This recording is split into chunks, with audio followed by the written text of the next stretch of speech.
Good morning, campers. Welcome to Radio Camp Half, a Percy Jackson Reeling podcast. I'm your host, Zach.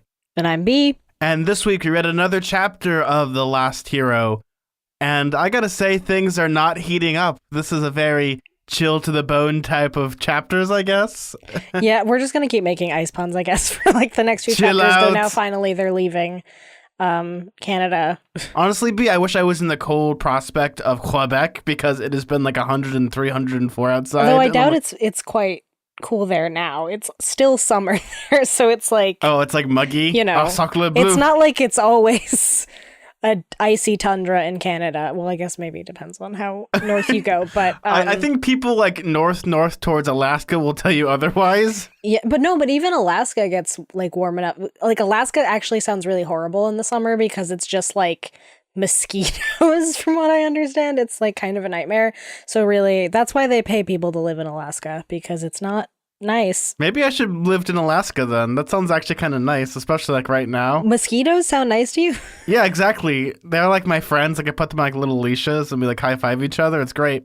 Even as a joke, this is like such an upsetting image. I can't even. You know how people have like bee beards? I just want a mosquito beard. Get sucked dry. No, that's... Oh, and then your face would be just a nightmare. Speaking of a nightmare, B, you want to know what the name of this chapter is? Yeah, I do. So the name of this chapter is Jason Doesn't Want to Build a Snowman. He doesn't. Yeah, that's really funny. Because... you really decided to go with... It's funny because like that reference like is just so temporally impossible. If this was, the name of the chapter when the actual book was written, because I think Frozen was several years off, right? I mean, Percy Jackson technically is a Disney product because you can make that joke, and because this was written before Frozen, that joke would have been so easy to make. Like that's why I had to include it, because I was like, thinking about like ice puns. My first one was like, okay, so Jason meets Father Winter or something, or Old Man Winter. Yeah, but that didn't seem right. But then we have like this Elsa-like person here that's like very cold. Yeah, I mean, she is like, what do they call her? An ice princess. Yeah, an ice princess. Because they like don't have a name for her yet. Is it bad that the first thought that I thought of B was the movie Disney's Ice Princess? I don't think I've seen Ice Princess. That sounds familiar, but I don't think I've ever seen it. It's the ice skating competition one. Nope. I mean, like, that sounds very vaguely familiar, but I definitely have never seen that. The only thing that I remember from that movie is the girl's like, I've always like skated on like my frozen lake, never like on a nice like smooth one. And the love interest brings a Zamboni to the lake. Like, here, I'm gonna make it nice and smooth for you. That's all I remember from this movie. If anyone, I feel like that's also basically the premise of Snow Day. No, Snow Day is not exactly. that. No. Yeah, but he does like dig a thing in the shape of a whale in the snow. I remember the cool fort they had before the evil snowman dude, or the evil... Yeah, played by Chris Elliott, who is like... Why is he always typecast as like the grossest man? Like that's all he can do is play a gross man. It's either him or Clint Howard. Yeah, exactly. It's so true. Both of like the two of them could play gross brothers in a movie. Oh man, that's awful, but it's true. B, why don't you give us a summary of these chapters before we completely go off rails? We should. So really, again, this is kind of another pair of chapters that really feel like one, to be honest, because like one is literally just them walking to the Ice King. Like I don't even know how that's a chapter. It's like sort of an interim chapter in between when they leave Leo behind. But basically, this first chapter with Jason and Piper, they leave Leo with old hockey face, whatever his name is. Yep, old hockey face. The hockey brother. The hoser. So they go with Zeeth, the skeevy French kid, and the ice sister, who they don't know the name of, to go meet Boreas, aka the slightly friendly wind, even though he's like not the friendliest. He's only slightly more friendly than I guess the other wind gods or whatever.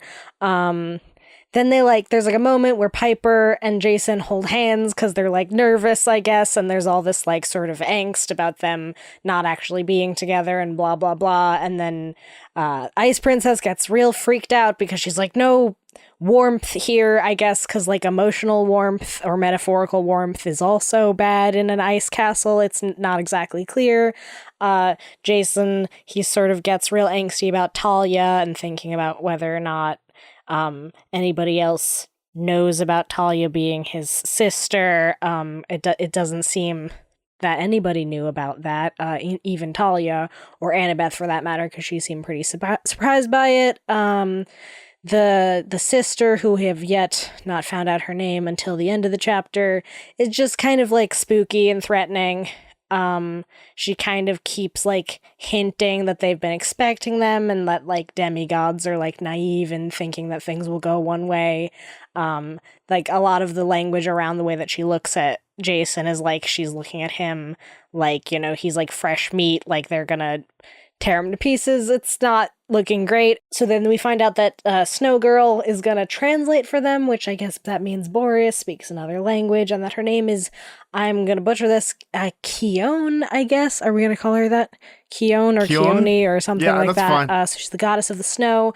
The Greeks didn't really remember her all that well, because guess what? In Greece there isn't a lot of snow, but she was one of the gods. I'm just imagining the first time like they were sailing and they just see some snow for the first time, like, what the heck is this? This snow-like thing. Yeah, it's basically like that scene in what is it? Is it Santa Claus is Coming to Town? Or no, it's a different one. It's the Year Without a Santa Claus, where they make it snow in Southtown.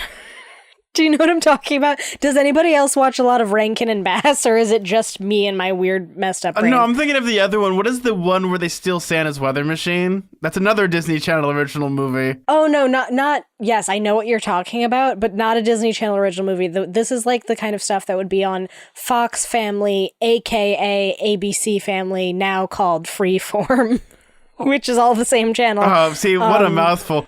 It's all a train wreck. But like when it comes to the small chapter, I think we're gonna like avoid saying why is it always so short, because I feel like this is now just the staple now of having one short chapter, one long chapter. Is that again we get into Jason's headspace, and again it's really confusing because the entire time his character personality is just like, I wish I knew who I was. Hera took everything from me. Yeah, that's the thing is he like can't exactly think about his past because he doesn't know his past. There's just like a lot of like weird angst about wondering who he is. I feel like it's a lot of like ping-ponging the idea of, is this who I am or is this who I am? And that's like the problem with it is like Jason doesn't know who he is. It's still a very interesting bend on the trope of like the person that has like memory loss, because he still has like a lot of mystery to him. But at the same time, it doesn't quite work. And he has, like, some inkling of who he is, which is complicated, like, with the Talia thing. He, like, knows enough to know for sure that that's his sister, right? There's, like, this complicated thing where, like, his memory isn't, like, a total blank slate in the way that, like, if he, like, has this sort of unlocked memory about Talia, he knows that that's, like, not a false memory, that that's real. Meanwhile, he, like, admits to himself and understands that the thing that he had with Piper was all like a construction of the mist. And I don't know exactly how he's able to like make that distinction, but for some reason, like in his heart of hearts, he's able to like sort of suss out what's a real memory and what's a fake memory, which I like. I don't exactly know how that works, but which I like, because if you look at that, especially with like people that handle trauma, this is actually a very, very similar thing where like sometimes your brain is dealt such a blow that you just forget things, but you can still remember like fragments of it. This is what I kind of feel like when it comes to this. That's true. That's kind of similar. Yeah, like how amnesia would actually work. Like I'm not an expert on like trauma therapy, so don't at me on that. But well, like that's like the way that quote unquote amnesia or whatever is portrayed in a lot of like media is that you like just forget everything, you forget your name and all of that. But it's probably more accurate to say that you would forget some pieces and then other things you would like be triggered into remembering like a specific thing. A lot of it can be basically like muscle memory at times where you just instinctively know how to do it, and maybe it's subconsciously.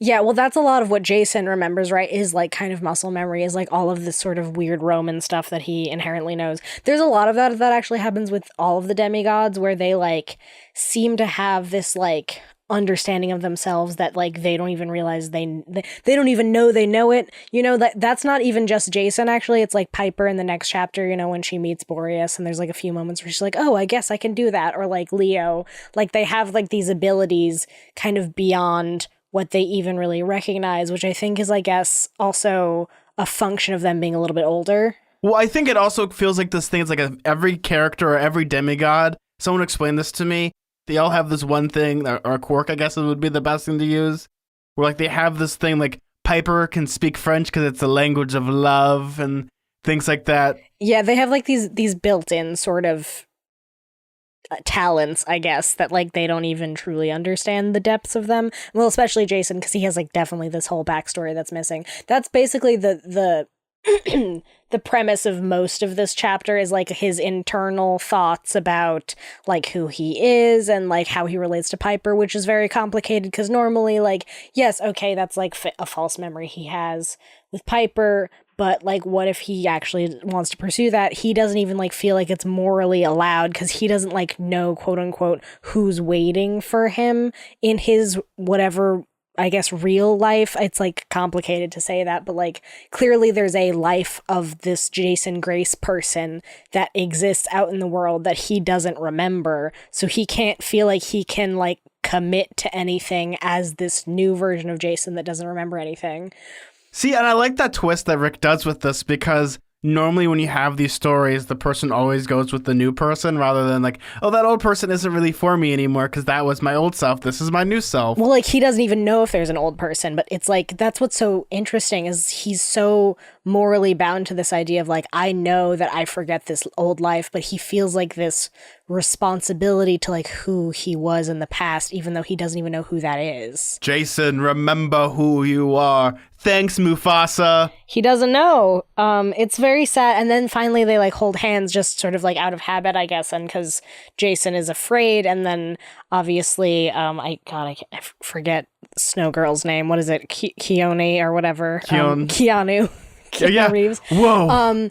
And then Keanu Reeves is like, hey, don't hold hands or whatever because it's warm. If Keanu Reeves was there, guys, you should totally like hold hands. You know what? I'll deal with this whole thing by myself. Actually, Piper, you look cold. Here's my jacket. Yeah. No, he's far too nice. Oh, man. I wish it was Keanu Reeves. Oh, man. If Keanu Reeves was in the Disney Plus show, I'd love that. Like the character that would like best be represented by Keanu Reeves actually would be the hockey brother whose name is like Cal. That's what it is. Cal would like, but like a young Keanu Reeves would make a good Cal, I think. Well, isn't Keanu Reeves Canadian? I think he's like part Canadian. Is he? I mean, think he is. I'd believe that. I feel like I can picture him wearing a hockey jersey, but maybe that's just like my mind's eye. See, I'm imagining, okay, if they do bring him, maybe they should make him like Chiron or something. Hey Percy, how you doing? I'm Chiron. I'm Keanu. I mean Chiron. Oh, you'll never believe where Keanu Reeves was born. Never in a million years. Quebec? No. Where was it's he absolutely not. Where? Oh, he is Canadian though. See, I was right. But guess where he was born? Where? Beirut, Lebanon. What? Whoa. Why? Was his dad like in the army or something? Anyway, he grew up in Toronto though, so it kind of works. I mean, he could be here. He could be Boreas. Mm-hmm. Whoa, guys. Hey. Oh, yeah, because then you have like a John Wick persona. That'd be awesome. What I like kind of about this, again, is these two chapters actually have a very similar bridge to them, which is there is no fight scenes in these. Like, there's none. It's all talking and conflict resolution, which I really enjoy. Again, I like dialogue more than fight scenes. That's kind of like what I like here is that, again, like the things that they're dealing with, again, are like teen fears, like holding hands.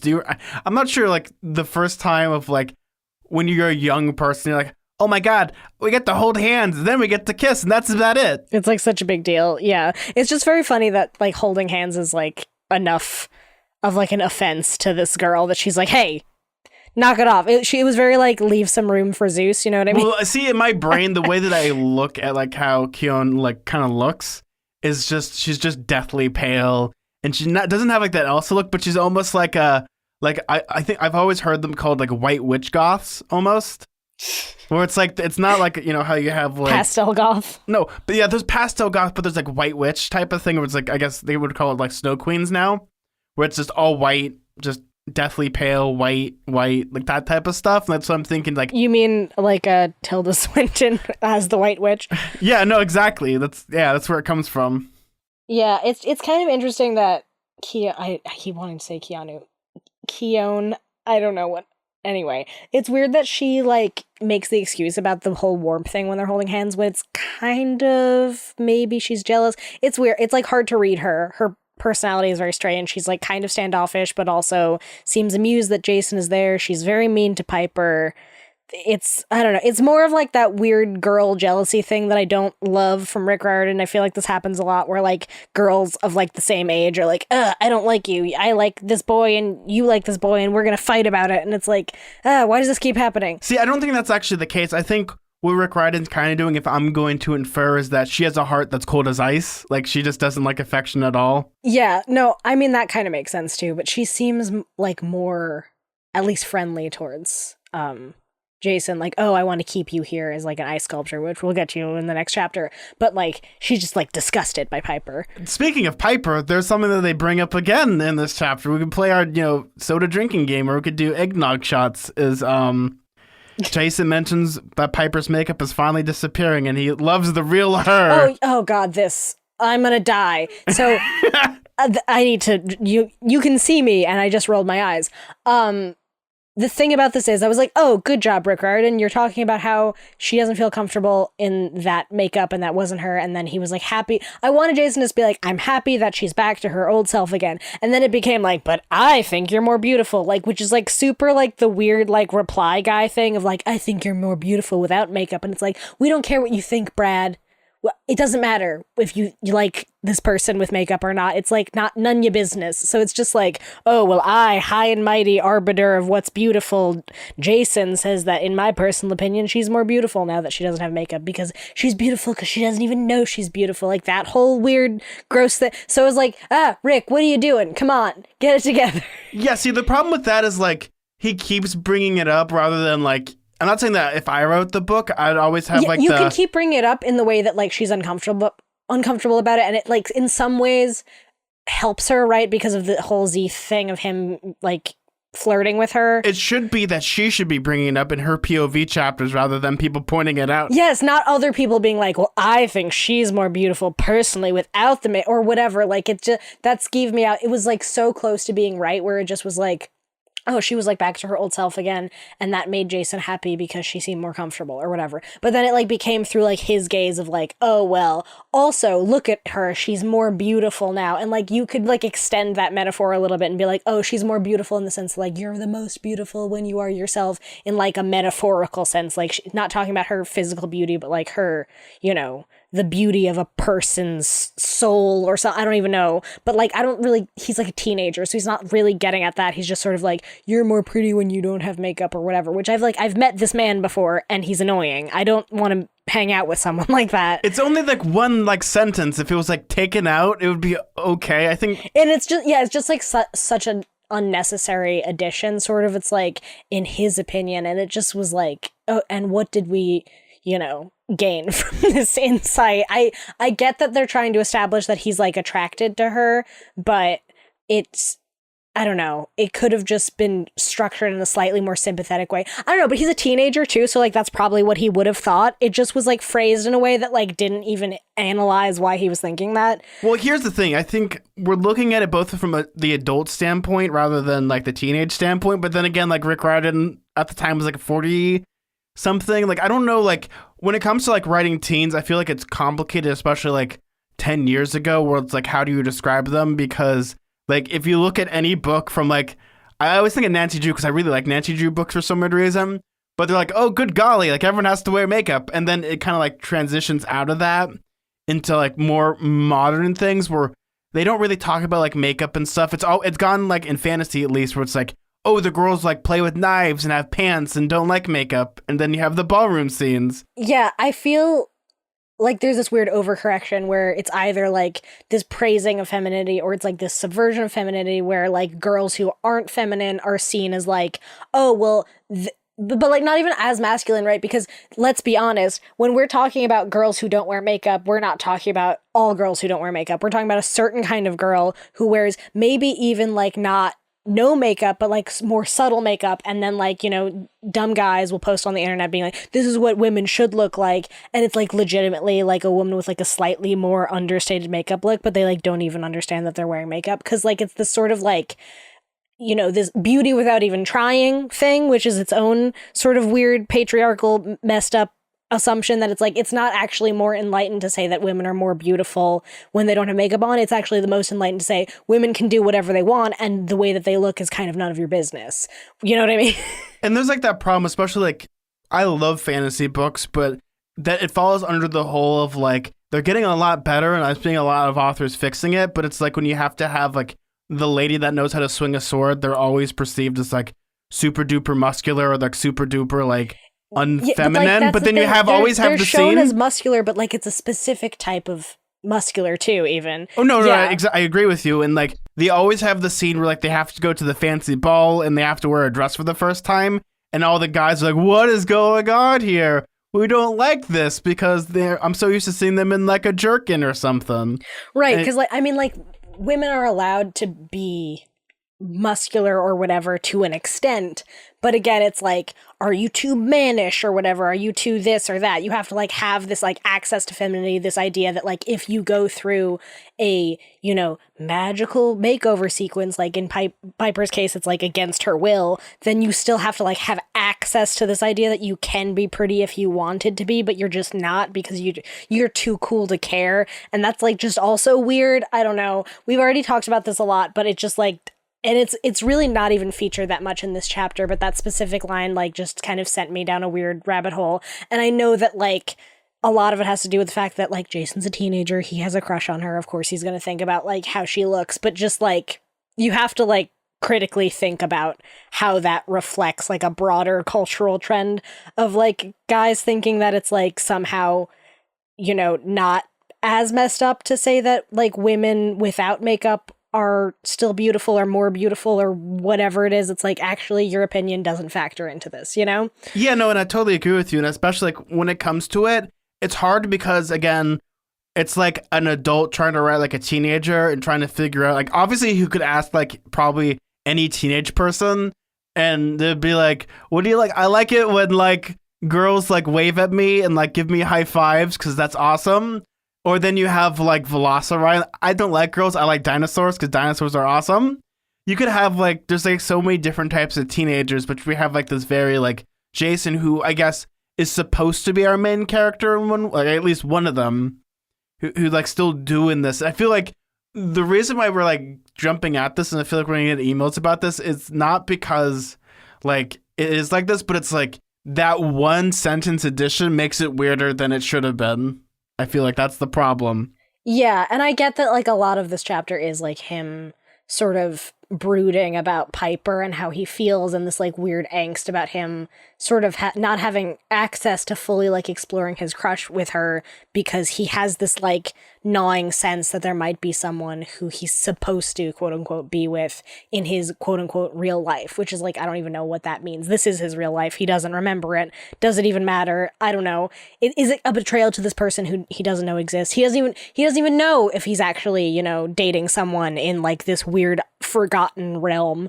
I find that to be a much cooler moral question, especially like if someone loses their memory, like if they're dating someone, can they re-fall in love with that person? Or if they find someone else, does it still count as cheating almost? Because they don't know who that person is. Yeah, it's like, I do think that this speaks a lot to the kind of morality that Jason has. He's like a very respectable guy. Like he won't even hypothetically cheat maybe on someone he might be dating who he doesn't even know for sure exists, but he wants to make sure he doesn't, even though if he did, morally it would probably be excusable because he doesn't remember that person. Like he's like being so super careful, and maybe to some extent that's just like an excuse to him that he like doesn't want to explore dating Piper because he's like also afraid of what that would mean, and like he feels like he can't stay at Camp Half-Blood and like, assimilate into what that culture is. Like he keeps like sort of having these little internal monologue moments about like, oh, well, this isn't going to last forever after this quest. Who knows what's going to happen? Like all this kind of like pondering of like, he doesn't belong there. This isn't where he's meant to be. Here I am. What if it turns out though, like Jason actually is a part of like a harem anime, or like he just has so many other girlfriends, and it's just like, oh no, I wish I just had no memory. Yeah, that would be a real nightmare, honestly. I mean, I feel like there has to be some sort of thing going on where he's dating someone else because they make a big deal about him pondering about this. So like maybe again, there's like some sort of subconscious sense that he knows that there's somebody else that he's dating. He's dating Hera. Bum bum bum. Yeah, that would be weird. Isn't that his mom? Oh no, not his mom. I guess so, kind of. Hey there, stepmom. Yeah, his stepmom. I don't know. What would Hera be to him? Either way, weird. This is why we don't question it. That's the great thing about our show. Yeah, we try not to pry into the actual implications of family dynamics in godly families because it just gets really spooky really fast. When it comes to like trying to find the family tree in Mount Olympus, it turns into like a dating site, and I don't want to think about it. It's just, it gets real recursive and gross pretty quickly.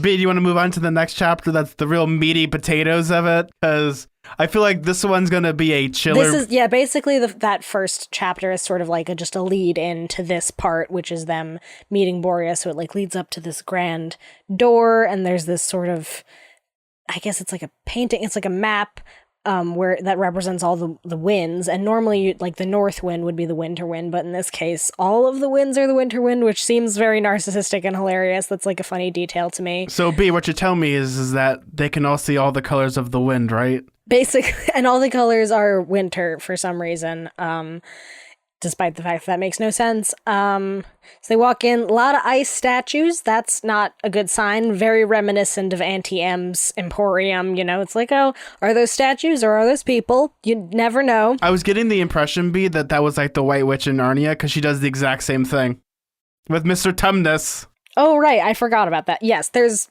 many examples of villains and sort of morally ambiguous characters in mythology where you walk in, you go, is this a statue or did you petrify them with your magical powers? It's a common thing.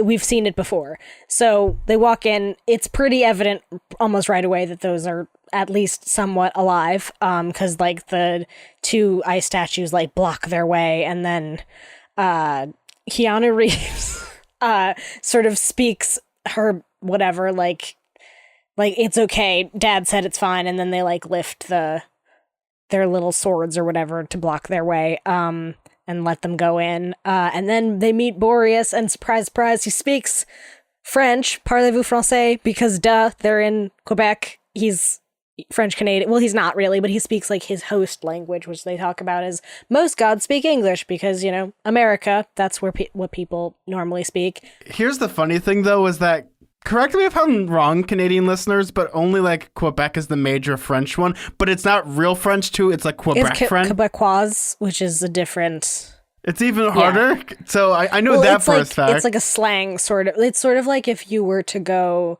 to like Haiti or something, and people speak like patois and like other like sort of like French pidgin languages, and you know, like even places like New Orleans or whatever. There's like places where people of French descent settled, and then like based off of that, like there's languages that are similar to French but not exactly. That's kind of what Quebecois is, and that's probably what he would be speaking, not like French from France. No, because it's like an amalgamation, especially like, you know what's crazy that I found out? So the Southern accent actually originated in like England, and when they came over, that's just where it came from. Yeah, exactly. So like a lot of like accents or like languages we think of, especially in like sort of more like specifically settled places where it's like a lot of people from other countries that went there and settled, they're actually coming from like another place. So it's like weird cultural diffusion happening there. So yeah, he wouldn't be speaking French, but that's a sidebar. They walk in and he's speaking what's essentially French, or what they say is what sounds like French, and Piper can speak it, which I guess the justification being that she's an Aphrodite kid and it's the language of love, because I don't know, which like, yeah, I guess that explains like the skeevy nature of Zeeth and his like weird French Canadianness, is he's also like a ladies' man. I don't know. It's like very associated stereotypical thing that like French guys are like all, I don't know, weird romantics. It's very Pepe Le Pew, honestly. But again, I don't think Boreas would be speaking normal French, so like I don't know why Piper would necessarily understand everything he's saying. Well, I feel like she'd probably like you go to like New Orleans, she'd start speaking in like French New Orleans. This actually reminded me a lot of I know you don't watch Anne with an E, but there's like a scene where Diana, who's like this sort of like very proper girl, goes to like meet Jerry's family, who's like he's like the like little French boy who like he's like an Acadian basically, which is actually interesting because that's then becomes the word Cajun, which is the people in like New Orleans. So like they're a related people. But anyway, Acadians, they again speak like a different French than like proper French, but she speaks French and like impresses them. And that kind of reminded me of this scene because he's like speaking French and then she comes in and like curtsies and is like very charming because she is a daughter of Aphrodite. Well, I see that a lot. Like this is more of like a diplomatic thing because I think the reason why they succeed, one part is because of this, because she's showing him respect rather than having an interpreter, which I guarantee you if Keon was doing the interpreting, she'd be saying all the bad things. No, it'd been like, hey, how you doing? And Keon would be like, she hates you and your stupid French accent. Oh, right. That's also true. Like, she's also a jerk. So, like, she doesn't have it, you know, in her best interest to, like, make them sound good to her dad because she wants to keep them as ice sculptures because she's creepy, especially Jason. She has, like, it out for him and wants him to stay as a... I don't know. They, like, talk about them as if they're, like, playthings. It's kind of gross. Anyway, so yeah, they, like, walk in, either speaking French. They find out Boreas has orders from Aeolus to kill them, he's like, I guess, the god of all of the winds, basically. He like sort of lords over all of them, and it's like this complicated thing about how when Typhon was killed the first time, it like let a bunch of wild storm spirits loose, and it took him forever to collect them. It was like it was a real pain in the butt. It was a Pokemon moment here. And he's like, you guys, you can't do this again. And then it happened again, and yet more storm spirits were released because, surprise, surprise, you know, what is old is new again in Greek mythology. Everything sort of cyclically happens. So after this same war that has already happened, then the same thing happens where all of these like sort of like rogue storm spirits who like I guess have no allegiance to anybody are escape, and he has to go and find them and trap them, and it's like a whole thing. So that's why he wants them to die, because he's just like done with demigods. Even though technically it was the gods' fault, he like can't have beef with the gods because like they're his boss basically, so like he takes it out on the demigods, which is like, I don't know, it doesn't really make sense, but he has a beef with the demigods and wants to kill them, and is like, but you can talk with them when this guy comes. He's the son of Zeus. If he seems cool to you and interesting, then sure, let him live, but up to you, maybe you'll murder him, sort of a coin flip, which is like, oh, weird. That's not really an order, right? Like, I order you to kill someone if you think you should kill him. Like, that's okay. That's not an order. That's just you going, maybe you'll kill him. Who knows? Like, I don't know. It's sort of a useless... If I were to use a French term, he's really laissez-faire.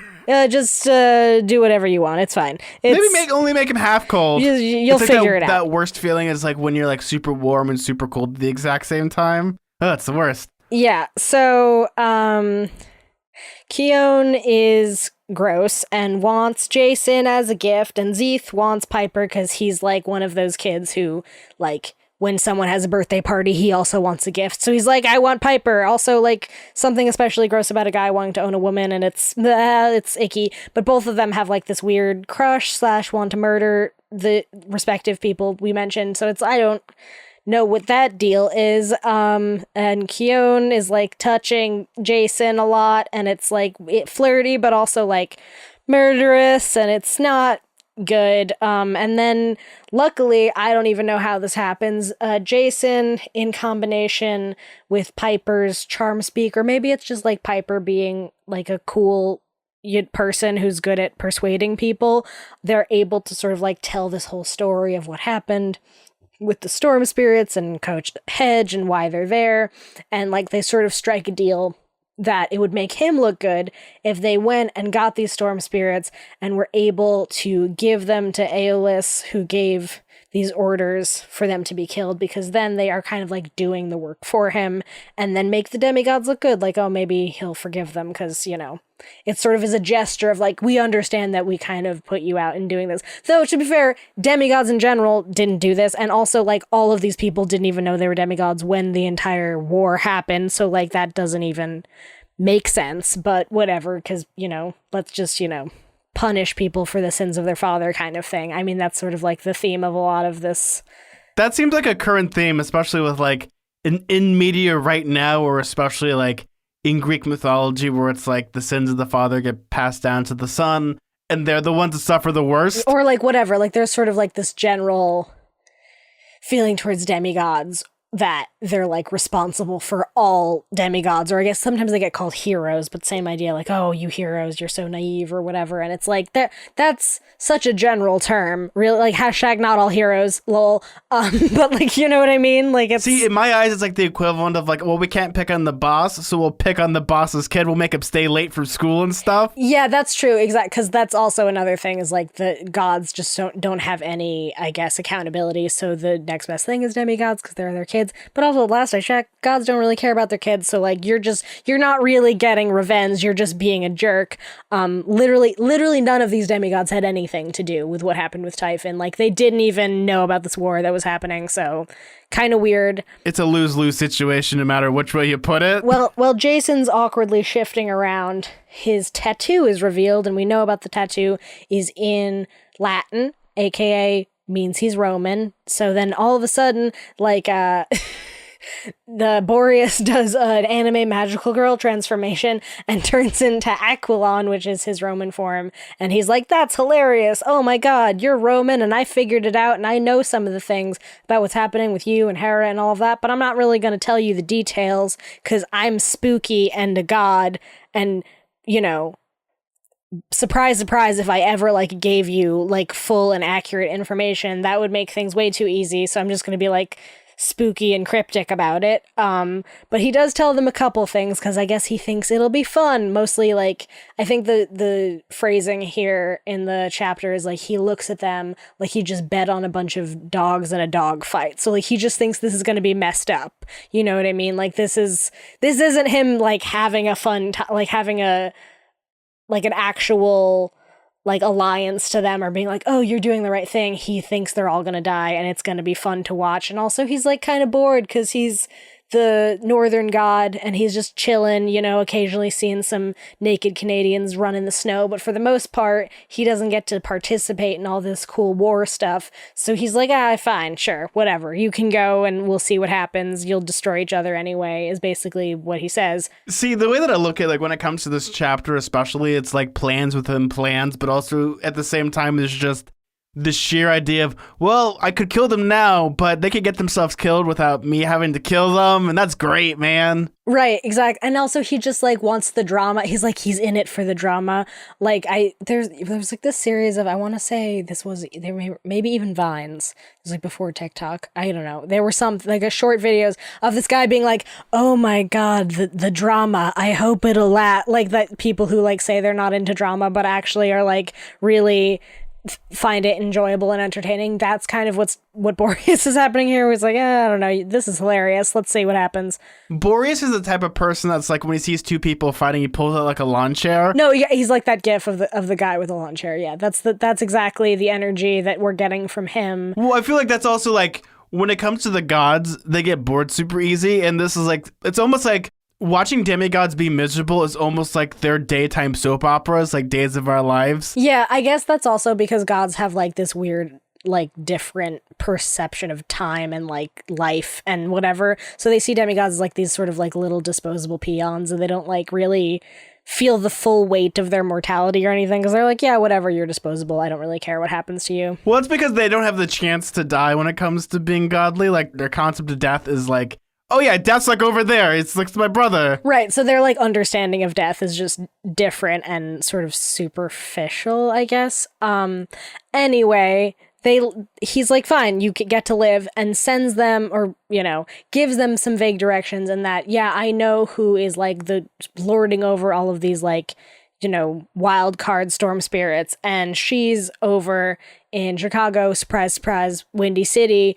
And then if you talk to her, then you'll really find out who's like, she's actually just a servant of like the big major villain who's controlling everything, which we won't understand until at least a few chapters, I imagine. And then they leave, and it's kind of weird because like it's like this weird, like rude exit, but at the same time they're kind of friendly and wishing them luck, and like Cal like got buddy with Leo, apparently was like, next time you come back we'll play hockey, or like he doesn't even say a full sentence probably because he like speaks in grunts mainly. And Keown is like still kind of a jerk, but like Zeeth is a little bit nicer. Is like, good luck, you guys. You'll find out how horrible it is out there. There's certainly worse things you'll encounter than storm spirits. He won't say what, but apparently on the way to Chicago, there's going to be some more problems before they even get there. Well, I think the reason why is I think Jason hoisted himself on his own petard because he did the equivalent of like dissing Kyon before they got off. Yeah, that's his sort of like, kiss off is like, hey, you're spoiled, you're gross, I don't want to be your ice sculpture, and I don't want to talk to you. B, I was thinking of the Vine where it's the one kid's like, hey, I'm gonna say it, I don't care that you broke your arm. I don't actually know that one, but I mean, like, I was more thinking of like, don't talk to me and my dragon ever again, you know what I mean? It's like, don't talk to me or my son ever again. Like, he just, has like one sort of one-liner and says goodbye, and she's like all like like offended, and then Zeeth actually finds that pretty funny, like, because they have like this weird sibling rivalry, so they're like cracking up that, and then he says something effective like, oh, she never forgets an insult, so who knows if she's gonna come back into the picture like all PO'd at Jason for his one-liner. Seeing how this is the first book in a new series, I feel like she'll probably come back in a big way, because you already have the setup of Jason already pissing off an actual god. Yeah, so we'll see if she comes back. He does literally say she never forgets. So like it seems like maybe I don't know, it could be a red herring. Regardless, they haven't made exactly friends here. They've weirdly been allowed to live, but only on the condition that they're probably going to die and they think it's going to be a funny time, which is like, not the same thing as actually getting along with these people. I really did enjoy this chapter just because there's a lot of like twists and turns, especially like near the middle part where obviously Jason kind of being himself is able to save the situation through his tattoo. But at the same time, I like kind of like the characteristics. They actually legitimately, like, Boreas looks like Old Man Winter. He has like, actually kind of reminds me a lot of like the Snow King in Adventure Time. Like he has like frost in his beard. He's kind of cold looking. And at the same time, what I like about this is like it's following all these tropes about like just, wind spirits and just having that cold, dusky feel to it, which for me, I love when we have the situations where like Piper has to like be smart, and I love that. Like, oh, she speaks French, and so she can speak for everybody, and her thinking is what saves everyone. At the same time, Jason's like, I don't know what I'm gonna do, but because I'm the son of Zeus, that means I get like a fast pass to like success. When it really isn't the case, because most people hate Zeus. And I think for me, such a hilarious thing about this is like how they all have to work together with all their skills to pretty much come out of this alive without becoming frensicles, which is funny to me. Yeah, I mean, clearly they're still going to, like, deal with a lot of nonsense, because, like, they're not even going to get to Chicago before something happens, because they're hinted at that there's some other spooky stuff afoot, and then like apparently the stirring that was referred to way back when we read Percy Jackson isn't over yet, right? Because that's like the whole idea is that Zeus naively thinks that it's going to end when they defeat the Titan War and all of that stuff, but like, history repeats itself. It's like it was before. That's like what Boreas says. It's still happening. There are like these spirits that are being stirred up from from Tartarus, so it's like it's not safe still. Now, what did you think about how, like, the god turned into his Roman equivalent, and that's kind of what saved the day? Like, what did you think about that? Because I feel like everything about that was super cryptic. I mean, I don't know if that saved the day. Well, it did, because they're not dead. But it sort of was like, it was part of like why he was so amused by the whole thing. It's like, oh, I see what's happening. He kind of saw the strings being pulled by Hera, but he doesn't say what. Like, he doesn't really explain what the situation is. I feel like there were some clues that were dropped there, but that's just me. Yeah, like he sort of hints that like she has a reason why she didn't tell him, and like, oh, of course he doesn't know. Like, I don't know. I feel like it'll all make sense once I find out actually what game she's playing, but like I'm feeling much like Jason that I'm like, I don't know what this guy is on about, but like I guess I'm happy that he wants me to die in this hilarious way because he'll let me go now and won't kill me the second. Yeah, no, there's a lot of like those moments in there. Though there was one thing that like kind of bothered me a little bit in this chapter, and I feel like it might just be the older edition that I have. I feel like this is something that would be like almost omitted. I'm not sure if was it in your copy, but it's like the way that Jason describes the Switch is almost like schizophrenia, which is really weird and awkward. He literally does say that, which maybe not like the best use of words that we would say now, but yeah, it's like his other side of his personality. It's a facet of who he is. But I find that it's interesting that we have the Roman and Greek equivalents now, especially like obviously we're getting more into like Roman mythology in many ways because that's pretty much obvious, and I like that there's different. Right. Well, we've also established that like Roman and Greek gods don't always. They're similar, but they don't like exactly map onto each other, right? And we've talked about how like Hera isn't always Hera. Like there, you know what I mean? There's gods that like they contain multitudes, and when they are one version, they might have a different personality. Like the Roman gods are not as friendly as the Greek gods for whatever reason. So when it comes to like the Roman gods compared to the Greek gods, I love that they're kind of starting to bring up this conversation how they're different because the Romans copied them and tried to make like their perfect OCs in the sense of like, we'll make them better, but at the same time, we'll make them very Roman, which is very competitive. And I like that when it comes to like this one, like he's a lot different in the sense like he understands plans within plans, and how the wind works is, again, you got to remember in Roman society, they didn't have to worry about the wind all that much because they weren't worrying about... They weren't in the north. No, they weren't in the north, but also remember, the Greeks had to rely on the wind because of their sails. So they had to always have the wind gods. But when you have Romans who hated the ocean, they were all more of a landmass than... I don't know what you would call... I know there's agrarian for growing. I think it's Aquarian for like a society that's built primarily for ocean faring. But then you have like, I think it's terrarian for like people that are like very encompassing of land, and that was the Romans. They built everything. Well, yeah, like I said, they've sort of established that like their facets of the gods act differently and have different sort of personality traits, even though that they're like technically the same. It's complicated. I don't know. There's really no way to map that onto a real world example. But yeah, he does use schizophrenic, which I don't love as like a comparison, but I like get what Rick Riordan was getting at. I don't think he would have used that phrasing had this been written today. Let's just say that.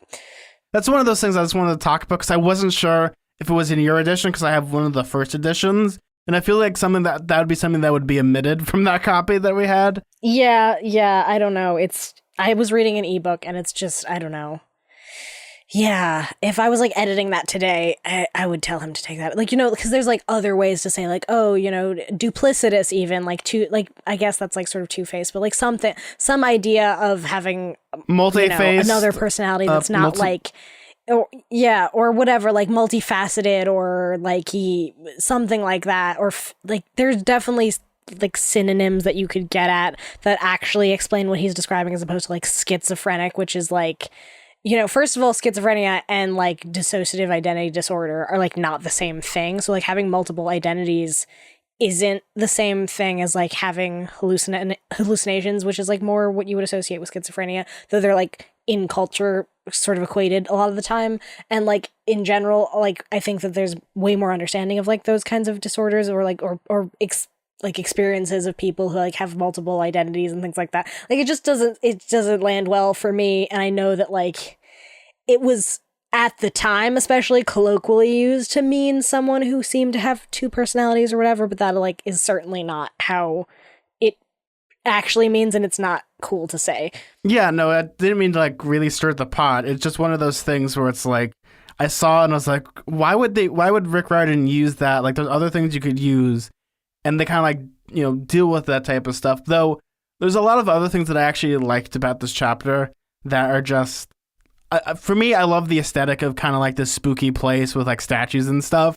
I find that to be so cool to me because it's super scary, and how they want to add them to the collection, but at the same time, like, all those demigods are technically still alive, so will that come back into play? Like, they always bring things back up, and I love that kind of aesthetic. Though, here's the sad thing.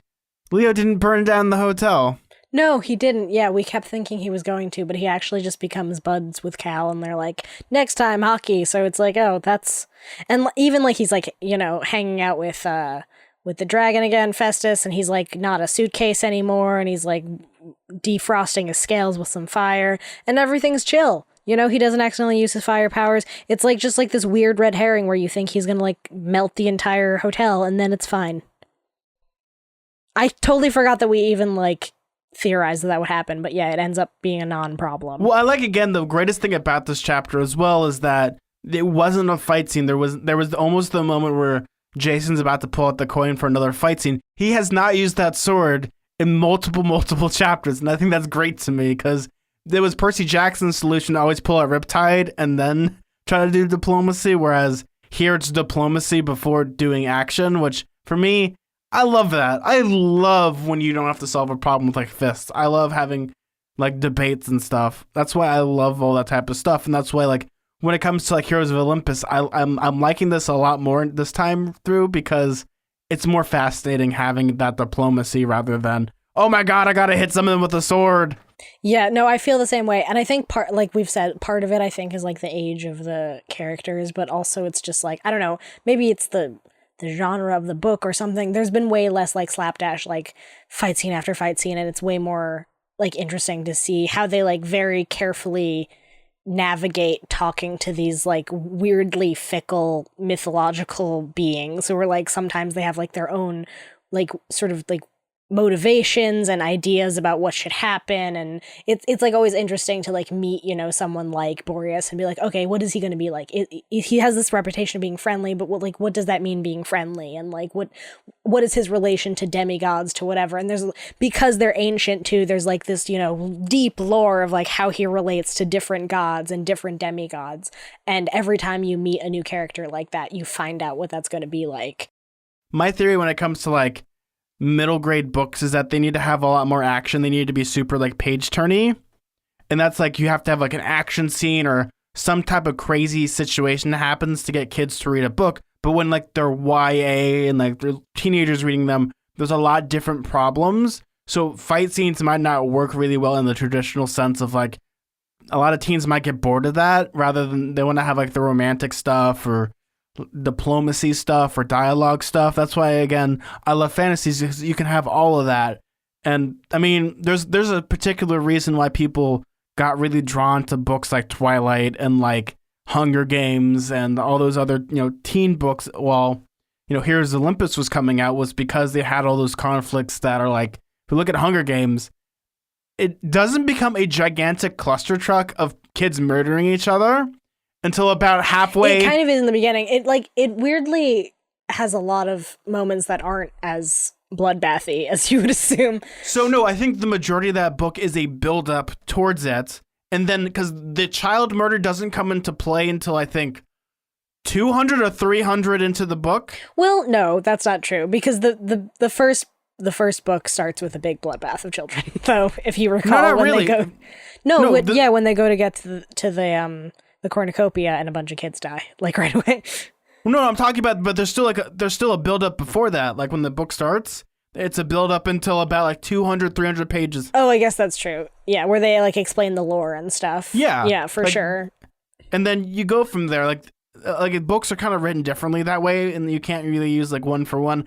And it's like, you look at other books. I'm not gonna name, like, other famous wizard books, but, like, when it comes to it, like, even in those, like, the actiony stuff comes at the end rather than in there, and that's the problem. Is it's a lot different on how you pace those books compared to, like, middle grade books, and I kind of wanted to bring that up because I find that to be more interesting. I'm not going to say I guess I was surprised of this chapter because I had a feeling that they weren't going to just have a fight scene because they kept sort of building up like there might be some tension, but that made it so much more interesting that like there's this possibility of a conflict, and instead they're just like very carefully like using sort of like this diplomacy. It did feel very much like it's like, oh, like roll for, you know, persuasion or something, where they're like endlessly trying to like very carefully word what they're saying and convince this guy that they're not worth it to be murdered right then and there. And that's like so much more compelling to me than like, and Jason takes out his sword. He keeps, you know, hovering over it. He keeps like holding the coin, reaching for it. But instead, actually, as he's hovering over the coin, that's when his tattoo is revealed. That's a very intentional, you know, moment that Rick wrote where it's like, you think it's going to be solved with a weapon, and instead, actually, this whole other thing about him being Roman distracts Boreas enough that they're able to leave. Yeah, no, there's a lot of those moments in this. And I did notice one other thing about this chapter. I think this might have been in the last one with Thalia, but the way that, I guess Thalia is described more Mediterranean and stuff, and I think it's interesting that, I guess Jason's also less Mediterranean, which is weird to me. Like, what is that supposed to say? Yeah. It's supposed to be he's more Roman than Grecan? Yeah, exactly. That makes sense because then if you're Greek, then well, I mean, yeah, I think you're Mediterranean.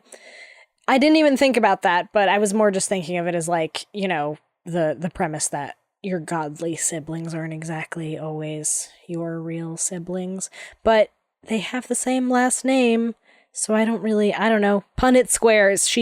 That's like the equivalent of like, my favorite one is the Punnett squares of like Mrs. Incredible and Mr. Incredible having a kid with blonde hair and one with black hair. Yeah. I mean, isn't it? I mean, Violet probably dyed her hair. Yeah, because she's real goth. Yeah. So who knows? It's all a lie. Well, I think on that note, any last statements for this chapter, B? I'm looking forward to seeing what happens now that they are going to Chicago. That's not a setting that we've seen yet in these books. I love Chicago. I'm interested to see. The only time I ever went to Chicago was when I had a layover, and I stood on the coldest tarmac known to man in a parka, just suffering in the freezing cold wind. And I was like, yeah, this is Chicago. This is what I imagined. And then I got on the plane and went home. So the funny thing, B, is like right before I read this chapter for this week, I was actually reading Jim Butcher's Peace Talks, which is the newest book in the Dresden Files. I want to say it's the 15th or the 16th. That's so many books. I love them. They're all great books. But they all take place like in Chicago with a wizard. So I just got done reading a book all about Chicago. In Chicago with a wizard. Yeah, no, the first two books aren't that good, but then like they get progressively better, and I love like they're my favorite like detective stories. Like that's where I love the aesthetic of Wizard with a Gun. And it's weird because I've never been to Chicago, but like reading those books, I feel like if I go to Chicago, I'd go on like a walking tour and have fun. But I'm excited.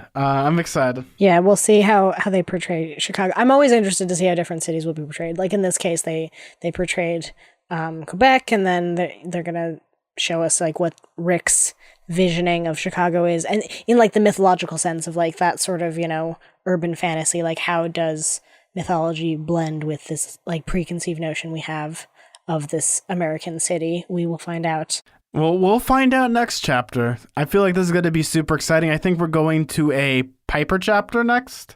We are. And that's going to be exciting because we're going to get her perspective again. And who knows if they're actually going to make it there, because I have a feeling they're going to be caught either in a blizzard or like the Canadian Air Force is going to shoot them out of the sky, or it's going to be like a Nightmare Before Christmas. Look, they're shooting fireworks. Thanks, everybody. Yeah, we'll see what happens. I mean, surely they're going to encounter some resistance before they make it to Chicago. It can't be that easy, right? We have to make this book even longer, even though it took us like a solid 10 chapters to even leave the camp. Well, here's the thing. They have 3 days left. Remember, if we're looking at Percy Jackson format, it's like the last minutes before the clock strikes midnight. So we got too much time. Before anything happened. It's so true. It's like they really got to eke out that time until just the very last minute when, I don't know, they'll probably like, you know, meet whoever controls these storm spirits, and then it'll like fade to black and we'll have to start the next book, which will take us, I don't know, another year. I predict another 2 years before we get to any resolution. Oh geez. Anyway. Well, B, where can they find you on social media? You can find me on Twitter and Instagram at bkellygorman, and you can find me on Tumblr at twinpoetry.tumblr.com. If you want to find me on Twitter, you can find me at Suda41, that's SUDA41. If you want to follow our show on Twitter, that's at Halfblood_radio. You can also follow our Patreon, Patreon/Radio Camp Halfblood. We also have a t-shirt store, so go to www.tpublic.com. Well, that's pretty much it when it comes to it. It's hot as heck. It's very warm. I think I'm going to go into the lake. That makes it sound like I'm just going to like go into the lake and never just come out? And just never come out, just be absorbed by the water and become one with the fish, like the ending of 13th Year. 13th Year. I was thinking of Lady in the Water. Did you ever watch that one? too. Yes. Oh man, I come back and I just have one buff arm. Yeah. That's such a weird Shyamalan movie. I liked it as a kid, but I also was like the kind of child who was like, this seems deep, so I'm just going to believe it's deep. It was not. No, it was. It's like The Village, and people are like, that movie is so deep, and I'm like, no, it's not. It's pretty bad. Also kind of stole from like a premise of a YA book that is like almost the exact same idea. Okay, if we're going to get on Shyamalan, his biggest grievance is The Last Airbender. His biggest grievance is continuing to make movies after Sixth Sense. Hey, I kind of liked Devil a little bit, and Did you really like Devil? I had fun watching it. It's not a good movie. I heard that it was like a little bit better than his other movies, so I was like, fine, I'll watch this. It's on TV right now. No, not good. It's pretty bad. I'm not. The only one that I actually liked is it called, not The Invitation, The Guest. No, The Guest is a different one. That's a Simon Bennett movie. It's the one about these Wait, The Happening? No, not oh god, what? No. I like that in that it's like so bad it's good. No, I'm thinking of, it's the movie where the kids go to the grandparents' house and the grandparents are like a little off. Oh yeah. What is that one? I don't know. Oh my god. I haven't watched all of his movies because why would I do that to myself? The Visit. Yeah. It's called The Visit. I just remembered it. The Visit. Yeah. I heard that was also bad because why? Okay, we're just gonna have a little Shyamalan sidebar. Where can they find you, Zach? B, they've already found me. Oh no, Shyamalan's coming into my house. Oh no! Well, I'm Zach. I'm B. Let's keep staying mortal. Shyamalan, don't make Percy Jackson, please. Bye. What a twist. Bye, guys.